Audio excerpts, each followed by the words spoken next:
We're often curious about songs, and we're often curious about their lyrics. And we have this particular song in mind right now. That song is by Savage Garden and it's called To the Moon and Back, which should be recognisable to you by this.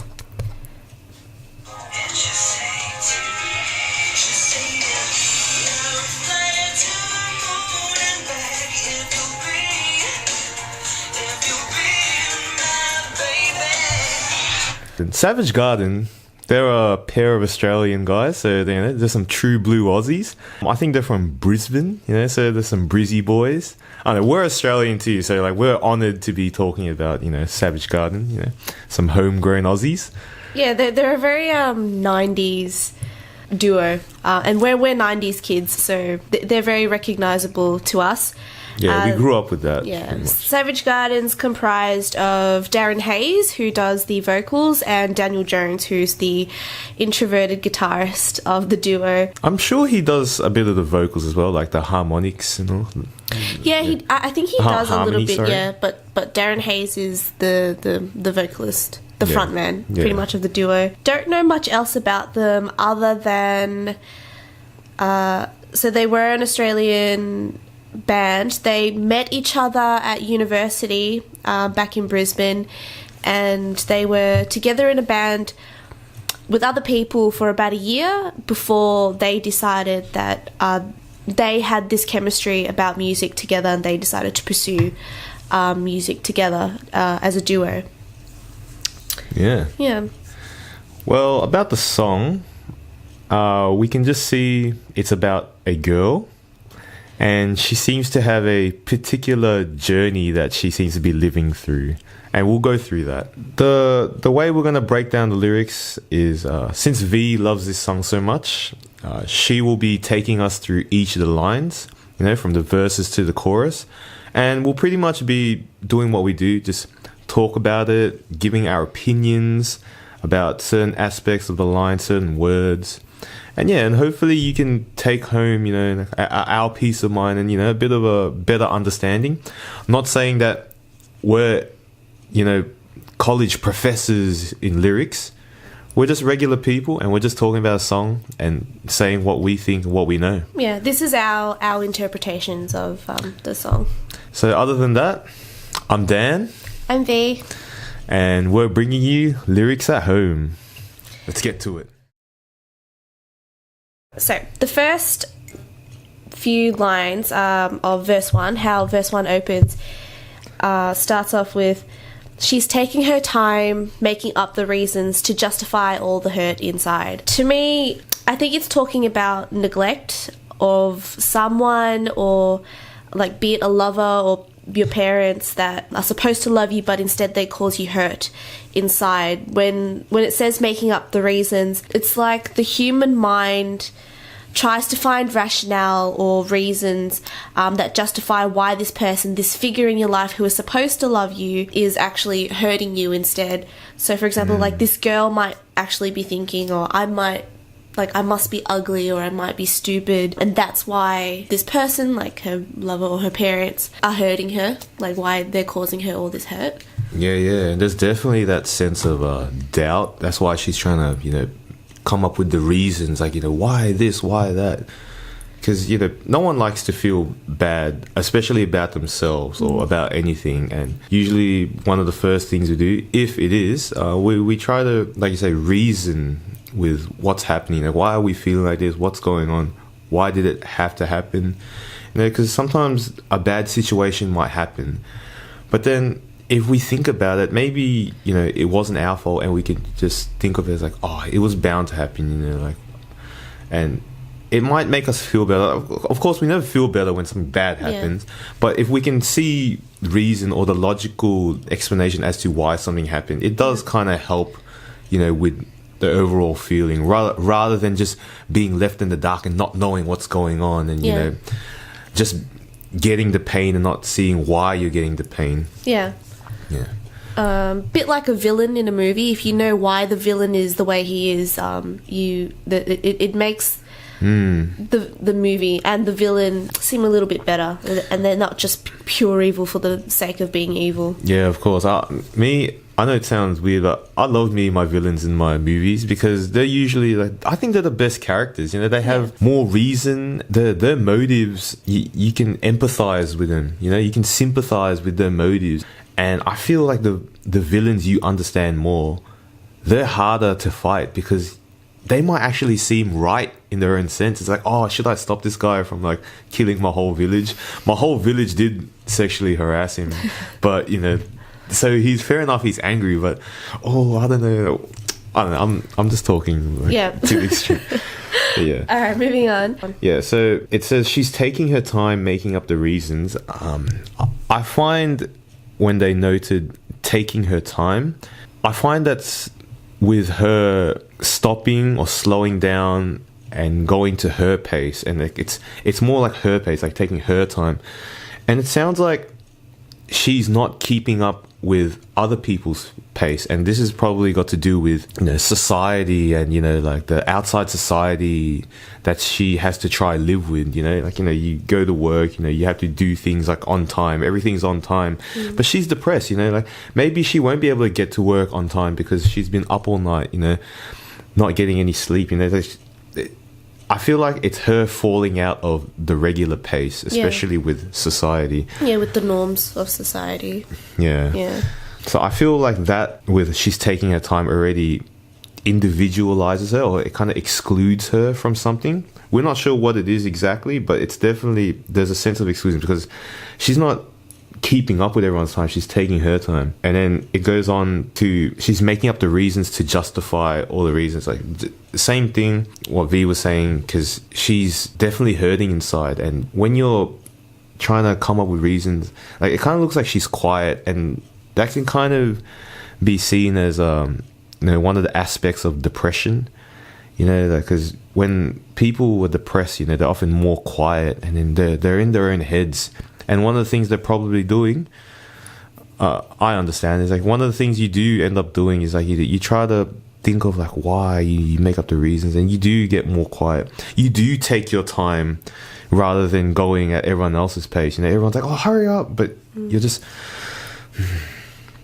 you're reflecting over things, you know, especially when you're hurt inside.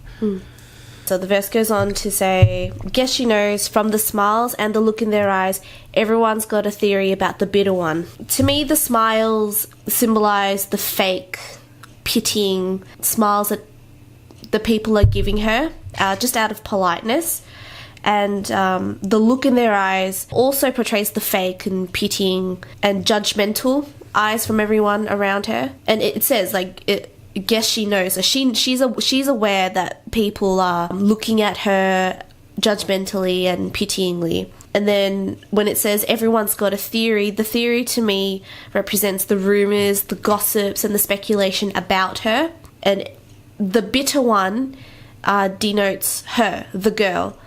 She is the distasteful one to everyone around her. She's the angry and resentful one. Yeah. Like, yeah, the bitter one is like, her. Yeah, people don't want that around, you know, like when they're ready to eat dinner or like have dessert, they don't want like something bitter. Well, of course, if they like coffee, then that's different.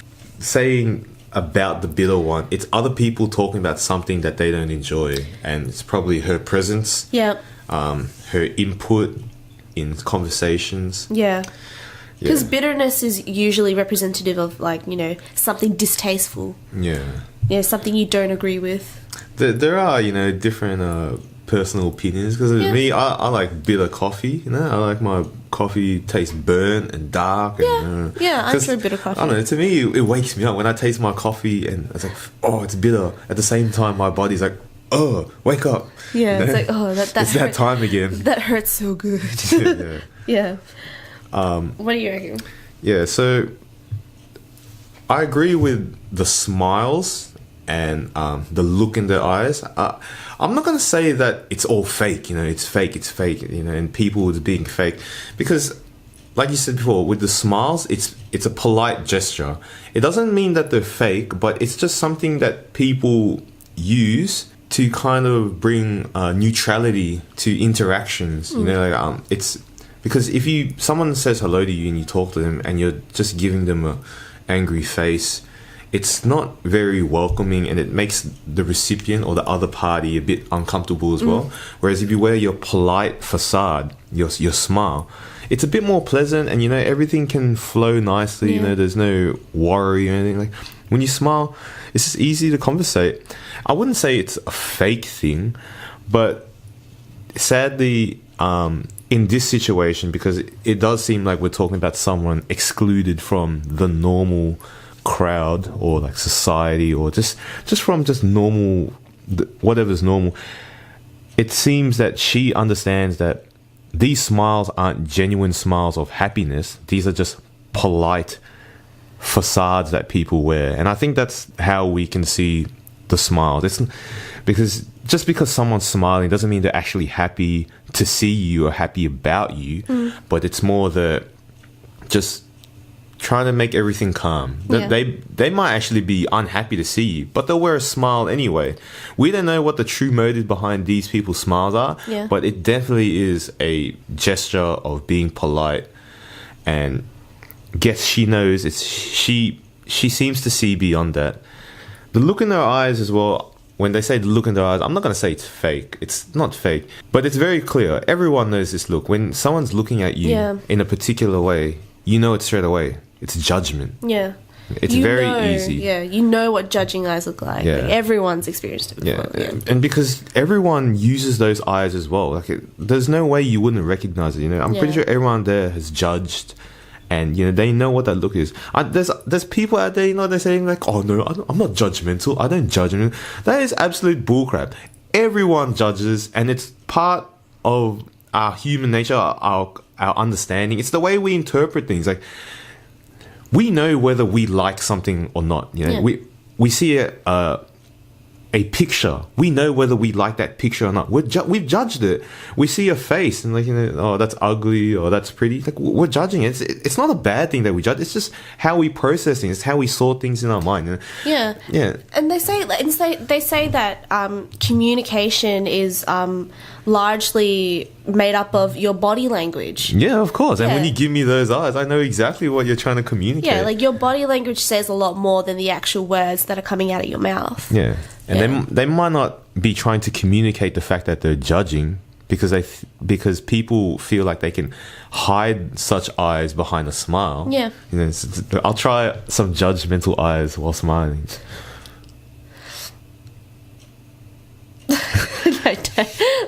Guess she knows. But, but of course, with such faces, she knows that everyone's probably trying to have a theory about her because she's different. She already feels that she's different.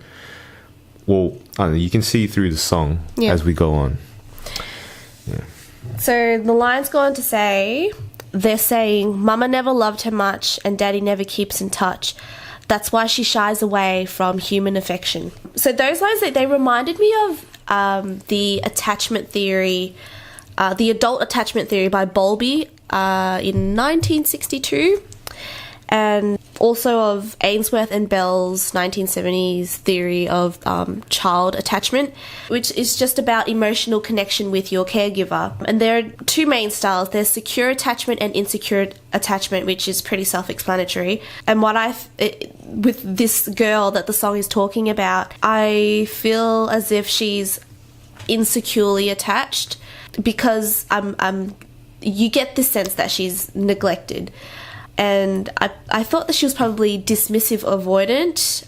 In this attachment theory, dismissive avoidant just means that, well, typically a person who is dismissive avoidant attached usually shies away from building intimate relationships with people. And they tend to be really independent. But also I think she borders on anxious, preoccupied attachment style as well, which is typically a person is uncertain of their self-worth or value, and they seek love and intimacy, but they might have this sense that they're undeserving of this love, but they actively seek, like, they want intimacy. And I think that the girl in this song is one of those two attachment styles. which have, real psychosocial implications on a person. And I felt like these lines were talking about alienation as well, how she feels alienated from her surroundings and the people that she's with, especially from her mother and father, her parents, which are supposed to be your primary figures of love and caregiving, in human development.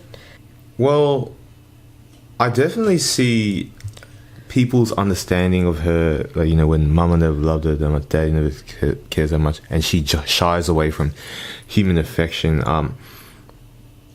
I think we could say the shying away from human affection, we could definitely see there's a fear or a sense of fear, and maybe it is because she's never received that type of bonding relationship with her guardians, we can get into those psychological ideas that were talked about, because there's definitely I've seen it with lots of people. They avoid bringing relationships too far in fear that they may break, or in fear of themselves involved in the relationship. They, like you said, they might not feel good enough, because they've never had a guardian to show them what they are worth. Parents are very loving to their children, and they're like, oh, you're such a good sport, you did that really well, and like, no matter the outcome, that self-worth gets built. Whereas if you don't get much of that, and you don't get much acknowledgement, especially in your growing years, it might shape the way you interact with others. You might not have that confidence to build it. So I didn't completely understand the theories brought forth, but I do, in a sense, see where they're coming from. Yeah. I'll have to look into them myself and do my own research to properly understand it. But yeah, for sure. About the lines in particular, though, it starts with they're saying, mama, blah, blah, blah, and, daddy never kept in touch and all that.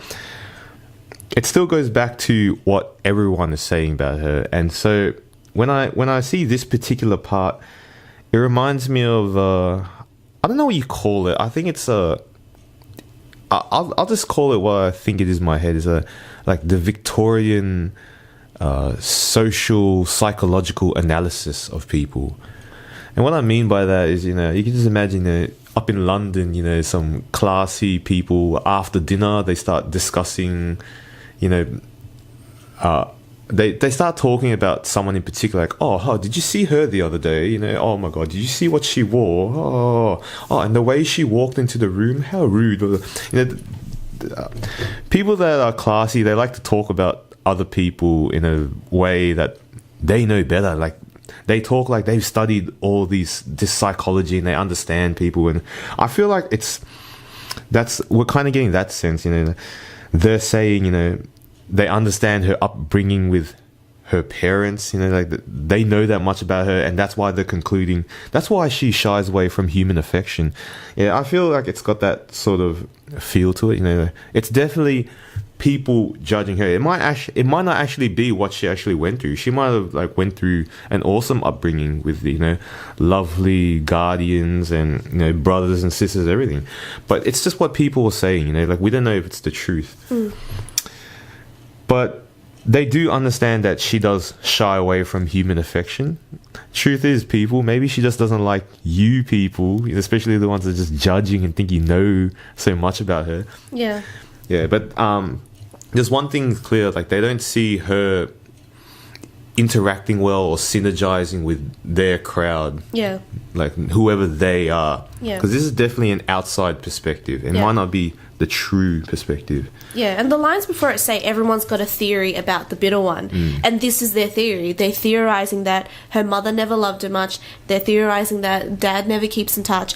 And that is why she shies away from human affection, from human intimacy and interaction. Yeah, it might not be certain, but it's just what people suspect. Yeah, it's this is their rumor, their gossip, and their speculation. Yeah, so we could just take this line as people trying to understand someone different to them. Yeah. Because all these people probably saying all that, they probably grew up with mummy and daddy being perfect and giving them everything. Like, oh, hey, you want this? Here, you want a nice house? Here, oh, you want to eat that? Yeah. You know, they probably had nice, lovely upbringings, and they all relate with each other very well. That's why they're all together. And then there's someone that didn't go through that. They probably think, oh, she probably didn't grow up the way we did. We grew up wonderfully, but look at her. She's different. Yeah. She probably didn't grow up like us. Yeah. She's different. Judging eyes. Yeah. So the next few lines. So this we've reached the end of the verse 1 now. And the lines go on to say, somewhere in a private place, she packs her bag for outer space, and now she's waiting for the right kind of pilot to come. Again, I'm going to link that back to alienation and neglect. I was reading this article by Katz and Fuchs that was published in 1962. Fuchs? Fuchs. Sorry. I don't know how to pronounce it. It's spelt... I like Fuchs. It's spelled Foulkes, and I just assume that's Fuchs. No idea. Anyway, published in 1962, and the article talked a lot about alienation and the idea of escapism. The article was intended for the use of media and how people use media as a form of escapism. But I still think that what they said here is pretty relevant to these few lines of the verse. So they defined escapism and alienation as like the sense of powerlessness and meaninglessness, or having no value, and then leading to which leads a person to social isolation, which then leads a person to have the desire to escape. So when the line says somewhere in a private place, the private place to me is like the private place in your mind. It's the girl in the song, it's her coping mechanism, this private place that she escapes to in her mind. And then the line says she packs a bag for outer space, and outer space just symbolizes to me anywhere but here. So outer space could be anywhere more inviting than this world that she's in right now, in her current situation or her current circumstances. And then the line goes on to say, and now she's waiting for the right kind of pilot to come. The pilot to me is her Prince Charming. She's waiting for that one person, that one figure, that her significant other or man, to come in and take the reins and lead her somewhere, take her out of this world. Yeah, it's definitely a male. Like, I'm not being sexist or anything, or I'm not against feminism, but it's more like, someone to take charge, take the reins, for sure. She's hoping that someone can help her escape. Yeah. Right? Yeah. Which is understandable. I mean, if you've been alienated and neglected and denied like love your whole life, I totally understand escaping away in your mind to the fantastical place in your mind. Yeah, or if every day you have to deal with these eyes, just... Yeah. I'm escaping for sure. I don't want to be around people just like... Because honestly, I get that all the time. Like, look at me. I'm all got tattoos and I got like a big face, But I definitely want to escape, I'm waiting for my pilot to come save me. Yeah. I took this part of the song a bit differently. I definitely agree with the escaping, like, in the mind. But whenever I hear this song, I don't know, I have a bit of a different way I picture it, a different view. Maybe it's because I can understand, or I have an understanding in my own way of it. I definitely understand what you're saying, but like the way whenever I hear the song, I picture it differently in my head. When she goes to her private place, she packs her bag for outer space. To me, it sounds like she's going to, she's stepping into her own niche, like the own thing she likes. I kind of relate it to someone who lives in the nightlife. Like she's ready to go out to like a bar or a nightclub, so when she goes into her private place, it's more of those secluded places where it's not everyone out there during daylight hours. It's more like, during the nighttime hours, more quiet, smaller, group of people doing their own things they like, and then usually trying to escape from the everyday people, trying to do their own thing in the darkness. I definitely feel like that, because that kind of, to me, that shows like the private place. And I think a lot of people relate to that, like, oh, I'm done with work, it's been 5 days, it's time to, go to our private place. Yeah. Where we can drink up, or like, do some cocaine with like some people I don't even know. I don't know. And then he goes, packs her bag for outer space. Maybe she's not literally packing like a big luggage bag or anything to go outer space. Maybe it just means, she's getting ready to spend the night out, or she's getting dressed for a special occasion, And for outer space, darkness out there, it's like nighttime. It's because she was stuck in daytime where everyone's judging her, and now she's ready for outer space, which is nighttime, which is more open and free. There's more freedom in nighttime. You can do more things, especially without too many people judging you. Yeah. That's how I've taken this part. It's more her going to her niche things. Like, I don't know, maybe she's into, hard trance and hard style, she gets ready to go out to her private, nightclub. Yeah, and outer space, those disco lights. Yeah, because it's dark, but there's lots of lights going on. I'm definitely in the stars right now. Yeah. Yeah. Seeing stars right now. Yeah, and well, like with the pilot, she's definitely waiting for a companion. You could say it's male. It could be female. I don't know. We just assume that it's a male, because there's always, we're only taking this from the typical love romance stories that we grew up with, which some people will say are politically incorrect. But usually the man can come and save this helpless girl.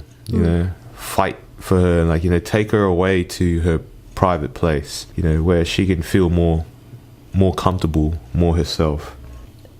The very last line of verse 1 says, and she'll say to him, she's saying, and then the chorus starts, I would fly you to the moon and back if you'll be my baby. I've got a ticket for a world where we belong, so would you be my baby? To me, I think that this chorus is just a message to her pilot, or her Prince Charming. Yeah. Because she'll say to him. Yeah, because she'll say to him. And I liken the fact that it's like when it says the moon and back, I liken that to that saying, I'll love you to the moon and back, which is just another way of people saying, I will love you, like I love you a great deal, because the distance from here to the moon and back is pretty great. Yeah, it's a very poetic way to explain the degree of love. I think a lot of people have been using those lines, since old times, ancient times, because since thousands of years ago, everyone's seen the moon up in the night sky, and they know it's distant.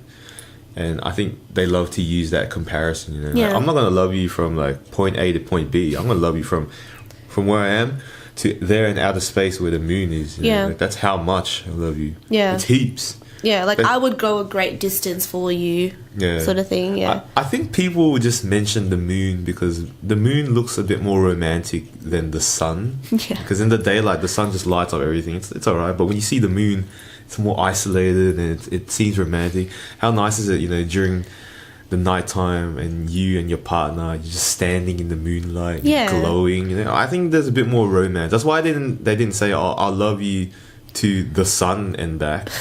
And I think because since this line has been used since old times, they probably didn't get a good understanding of how far the sun is to the earth versus the moon. Like, they probably don't understand that the moon is 1,000,000 times closer than the sun. But we didn't even know the true distances. These are just calculated estimations. These are estimations of like how far the sun, the moon is, which people do spend a lot of time trying to figure out these distances. Back in the day, they didn't know that the moon was much closer, so they did use the sun. But the moon's romantic. It's definitely denoting a romance, and she's willing to go the distance, fly to the moon and back. Yeah, go the distance. Yeah. If I said like I love you to the sun and back, means that I would love you scathingly. and that's- scorchingly. Yeah, it sounds like a bit too much of a mission. Like, will I even make it back to Earth once I reach the sun? I don't know. That's a very long time. Like, you might be dead by the time I come back to Earth. Like, see, that's how much I love you. I made it back. Like 300 years or something. So the part where it says I've got a ticket for a world where we belong, I'm going to link that back to Alienation and how if they have, like, to whoever this pilot or her Prince Charming is going to be, if they have each other, then that's their world. Each other, essentially. And if you've got a ticket, it means that they're choosing to be together. They're choosing to be each other's world. So I think, like, essentially the chorus is just this girl's message to her pilot or her Prince Charming that if you love me, I will love you back. With a world where we belong, it sounds... Well, when she says where we belong, she belongs, it sounds like, it's almost her being ready to give her true expression, like how she really is, this is really me, and we will live a life the way, like, we are supposed to be, how I really am. And of course, if someone's willing to go for her, Yeah. I mean consider her as a potential partner, Yep. in better terms, they must be someone that's more in touch with what she's interested in, like how she wants to live, her niche, maybe like that guy probably listens to the same music, goes to the same clubs, consumes the same substances, but whatever. It's somewhere that she feels like she will definitely relate to this person more, and like she could be herself with this person, because the person that she feels that she could be herself with should be much like herself. Yeah. Yeah, so it's definitely, it's already giving a clue, like she's ready to find someone that she knows is compatible with her. Yeah, and she's got a ticket there, like she's ready to go the mile, Yeah. if they'll take her as a partner Yeah. or be Her baby. yeah, not her child, but I mean, her something she cares about, something Yeah. she can hold or care for endearingly. Yeah, exactly. So the beginning of verse 2 starts as, she can't remember a time when she felt needed. If love was red, then she was colorblind. The needed part. So I feel like this is one of man's greatest challenges in life, and that is to feel needed, to find purpose in life. That sense of belonging. Yeah, exactly. Yeah, no matter what, we all strive for that. Yeah. I know there's people out there and they think, oh, I don't need anyone. Oh, I can do everything on my own. I don't need to fit into everyone. But come on, it's natural. We try to find our environment, and we usually find our environment by things that work similarly with what we want. And that's got to do with fitting in. You go for the same football team. Yeah. You listen to the same music. You work the same job. Yeah. You want to be around such factors in your environment. Yeah, like everybody needs a little bit of help along the way. You never really doing anything alone. If it works out, if the chances work out better for you, if you pair up with someone to do something, or like to survive in general, then like why wouldn't you do it? Yeah, it's just you're never really alone. Everybody needs a little bit of help along the way. I guess when she says where she felt needed, it does add a feeling of value to yourself, yeah, value, when definitely, yeah. you are felt as if you are needed. And that's probably got to do with the possible lack of love from her parents or her guardians. Maybe she didn't get that value in her younger years.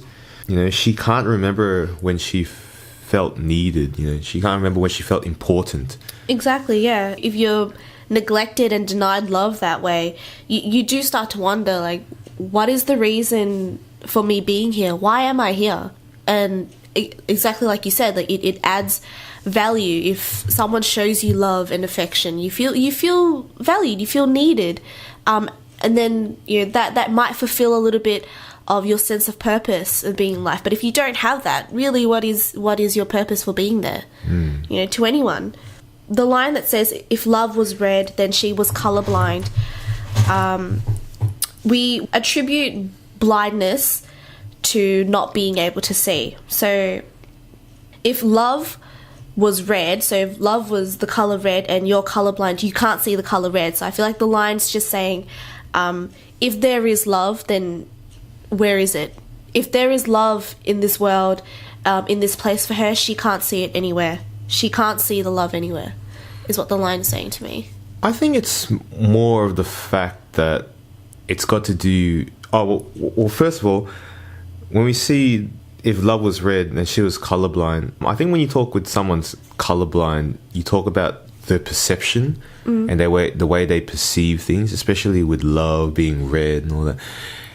It could be going along the lines where she probably doesn't see it the way people see it, because honestly, with perception, we all see things differently. There's no way to really tell if the way I see the color red is the same that you see the color red. Now, that we can do a comparative test, like, all right, is the red of this apple the same as this red, this red, this red? Of course, we're all going to point to the same thing because they're going to look alike. The light is going to be the same, in the color spectrum. But that doesn't mean I understand and see that color the same way that another person does. But that's a bigger detail of perception and sensation that I don't need to go into. Yep. But with that, maybe the way everyone sees love, she doesn't see it like that. Or rather, maybe what everyone thinks is what love... What everyone thinks love's supposed to be, she probably doesn't see that as love, so she doesn't approach it. And maybe they see her approaching love, but they don't see it as love. Yeah. And then it just makes her seem more different, It makes her harder to understand because she's not like us, She experienced love differently to everybody else. Yeah, we all wanted the red apple because red is love. Why is she going for the green apple? Yeah. What's wrong with her? Not that there's anything wrong with the green apple, because an apple's an apple, Yeah. This is, the perception's a little bit different, and also the overall consensus of what is right or what is love. Because love is pretty damn complicated. It's not that simple. I just wanted to mention, I like how they use love is the color red. Yeah. Because usually that's an easy way to denote love. Red, because red is passion. Yeah. Red is fire, it's heat, it's energy. It's something you strive for. And love, we strive for that. We want that. And I like the little poetry. I like the poetry of it as well. It's very apparent. Anyway, when you look at media and marketing, people tend to associate love with the color red. I mean, look at Valentine's Day, like everything's pink or red. That very happy, passionate shade. Yeah, to evoke feelings. Yeah, I like the poetry of it, and if someone else doesn't see it that way, if she was colorblind to this, what is love to her? Yeah, what is her perception? Yeah, of love? how alien. It's different. Yeah, it's denoting that her perception of love is very different to everybody else's. Yeah, because she experienced it a different way. Yeah. So the lines after that go, all her friends, they've been tried for treason and crimes that were never defined. So to me, treason is when you commit crimes against your country. Against the king. Yeah. Or that's treason. Your nation. And it says all her friends have been tried for treason, and I feel like she's the one that's tried her friends. Her friends don't fit into her world, which is her country, her nation. And her friends, she found unfulfilling, and she probably felt betrayed by them, which is what she meant by the treason. She's trying them for unfulfilling her pursuit of love. She's trying them for the betrayal that she feels.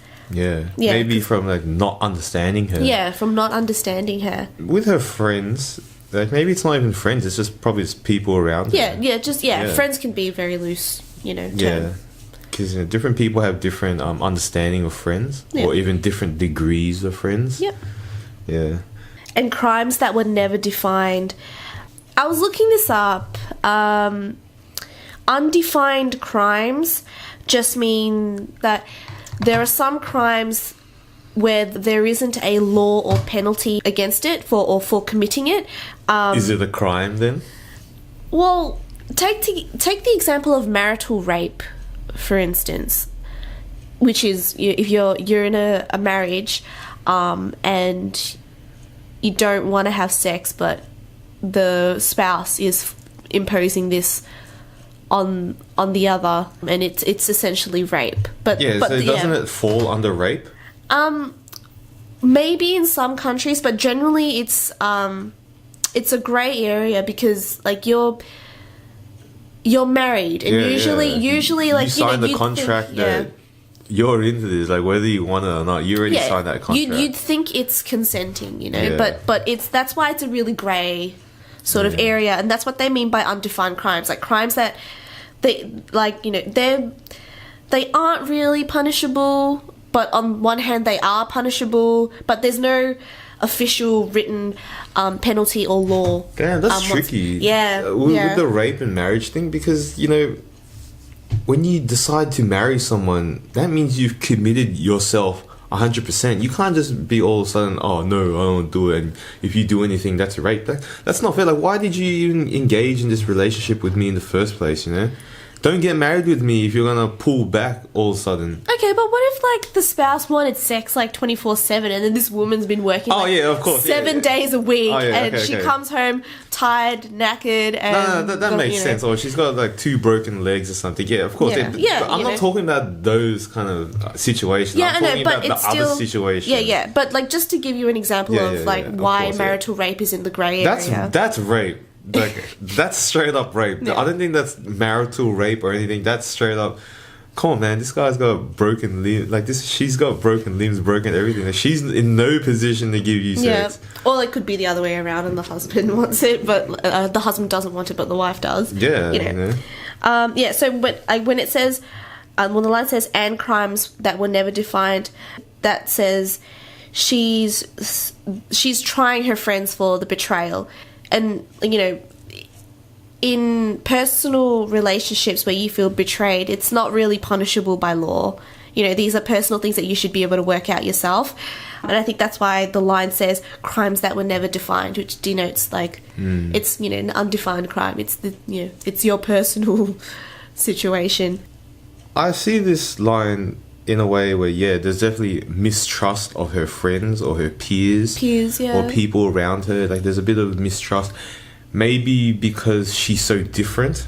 Yeah. And, this difference is really going as far to within her circle or her community, she even doesn't even trust them, Or maybe they actually did something to her, I don't know, and that's why she's mistrusting. But there's definitely, a mistrust around people around her, and I don't like him because he did this, and she even has reasons why she doesn't like this person for crimes undefined or never defined. Yeah. But the first time I ever heard these lines and I thought about it, I thought of it as if this individual, this girl, because it's a female, obviously, in the song, she's hanging around the bad crowd, the wrong crowd. So like she's not hanging around with normal good people with good upbringing. She's hanging around with some criminals. That's the way I took it. I don't know. Now when I look at the lines a bit more, maybe I'm wrong. But to me, I always took it that she went down the wrong path. Yeah, she was hanging out with some bad people, and that's furthering the fact that that is making it worse for her, because now people are like, look at her, she's so different. Yeah. Oh, and look at the people around her, they're all criminals, Yep. They went against the king, she looks like a real bad character now because she's with the bad crowd. It creates more room for theory, gossip, and speculation, and judgment. Because it's very easy to judge someone by the type of people they hang around with. Yeah, it's not fair, but it's a convenience in analysis. When you see a bunch of, I don't know, what's a good example? Like a bunch of fruit all together, or no, a whole bunch of vegetables together, and then you see a tomato with the vegetables. You know, you think, oh, a tomato is a vegetable, even though you can classify it as a fruit. Yeah. You know, but it's very convenient to feel that the tomato is a vegetable, especially since it gets cooked up with all the vegetables all the time. In the fruit and vegetable section, it's with the vegetables. You know, you can judge. It's very easy to judge someone by their surroundings, which includes people. And tomatoes. Yeah. And I don't know, I feel like, you know, maybe her friends, you know, they've been tried for treason and like crimes, like no matter what they do, they're bad people. That's what I always thought the song was. And that's why I felt like her niche was going out into the nightlife, outer space, which is nighttime. To meet up with all the lettuce. Yeah. You know, all the bad vegetables. Yeah. Yeah, because that's what makes it more different. Yeah. But I don't know, maybe it is her being untrusting her friends. I'm not sure. I like that she's hanging out with like the bad crowd, you know, like people with like crazy clothes and crazy hair, and then the crazy. I don't know. I like that. I think it's cool. It makes her sound cool. Yeah. Be tomatoes, guys. So the lines after that say, she's saying, "Love is like a barren place, and reaching out for human faith is like a journey I just don't have a map for."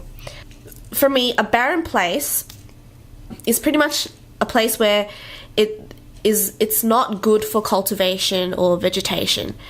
And then to say that love is like a barren place, it symbolizes how her pursuit of love is a fruitless endeavor. Yeah, it's difficult. Yeah, it's a futile endeavor, essentially. Yeah. I see barren place as somewhere that you don't want to go towards, somewhere you don't want to be, and you don't want to consider like, oh, there's a nice looking place there and there's a barren place. I'm just gonna go to that nice looking place over there. Like, love, nah, no thanks. I'm not into that. Yeah, like that. Yeah, that line is essentially saying to me that this pursuit or journey of looking for love is pretty much pointless. It's not gonna yield you any results. Yeah, she's not interested. And then it says, and reaching out for human faith is like a journey I just don't have a map for. Kind of denotes to me that she's lost faith in humanity, essentially. And the map is symbolic of, you know, navigation in life, or of journeying in life. And her journey is lost. Yeah. You know, her pursuit will be fertile. I'd say the map is the know-how. Yeah, the know-how, just, the way. Yeah, and she just doesn't know the way. Yeah.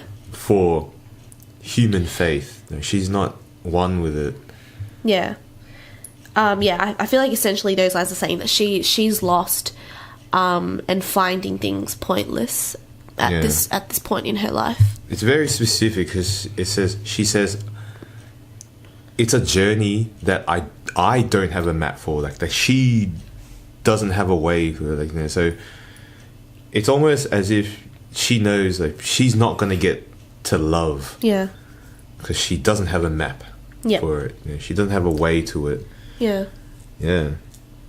Like, it could have been more extreme, and she could have said that I don't even have a boat or a ship or a crew to get to love too. But and that's why she's waiting for a pilot, of course. Yeah, her Prince Charming. Yeah. And so the last part of verse 2 goes on to say, "So baby gonna take a dive and push the shift to overdrive, send a signal that she's hanging all her hopes on the stars." What a pleasant dream, just saying. I feel like these lines are just acknowledging again that her pursuit or her journey of looking for love may be futile or failed or pointless, and she's on her last straw, like she's on her last hope, and the stars symbolize how far away or far off something is. So she has hope, but it's going to take a lot or a great deal to get her hopes up again. That's why she's hanging all her hopes on the stars, because she's on the brink of losing hope and faith. And that last line that says, "What a pleasant dream," denotes that her pursuit of love, or her journey of looking for love, is just a dream, and how nice it would be if it were a reality. But it is a dream, and it's a nice one. It's a nice fantasy or escape. It sounds almost as if an acceptance that it probably won't become a reality. Yeah. And it's just gonna stay a dream. Yeah. And not ever become real. Yeah. I took that line a little bit differently. It's not so much that she's tried so much and things are just bad or anything. I think it's a bit more hopeful, because it says, "So baby, gonna take a dive, push the shift to overdrive." It sounds like she's just gonna engage in more risky behavior now. Like she's just gonna dive into the deep end, just go hard. Yeah. It's kind of like, she has no other choice but to go hard. Yeah, because push shift to overdrive. Yeah. So when she says she pushes the shift to overdrive, it sounds like she drives an automatic car. No, okay. No, but yeah, definitely with the dive, she's leaping into the far end. That's pretty risky, because you don't know if you'll swim out safely or not. You don't know if you'll sink or swim. Yeah. And it sounds like she's almost taking it to that level. I'm not sure, because when she goes, sends a signal and she's hanging all her hopes on the stars, it kind of sounds like now she is taking not so much a risk, but she's betting on something that's unlikely to succeed. Yeah. When you put your hopes on the stars, it sounds like it's just something that's not likely to happen, but all you can do is hope. Yeah. It might not happen, but all you can do is hope. Yeah, like she still has hope. Yeah, it sounds like she knows the outcomes aren't likely to be successful, but whatever, she's gonna do some risky behavior and dive in and accelerate fast into it. Like, she's just gonna rush into whatever she can, rather than taking her time with love. And I think this has got to do with if the opportunity arises. If there is a potential someone, she's going to go right for it, rather than like taking her time with it. She's going to dive right into it. Yeah. But yeah, she is like hanging her hope in the stars, meaning she knows one of her potentials isn't likely to pop up. But when it does, she's jumping in, mate. Yeah. Yeah. But then, she comes back to it and says, "Oh, what a pleasant dream." Yeah. So it's hopeful, but it sounds like it's staying hopeful for something unlikely. Yeah. Yeah, which is it's better than not having hope. That's for sure. Yeah. It reminds me of the Cadbury ad song. You know, the one that goes like, "Wouldn't it be nice if the world was Cadbury, chocolate roses, trees, and birds and bees?" Oh right, no, that's what's that song? Yeah, Cadbury just like reworded everything. Yeah.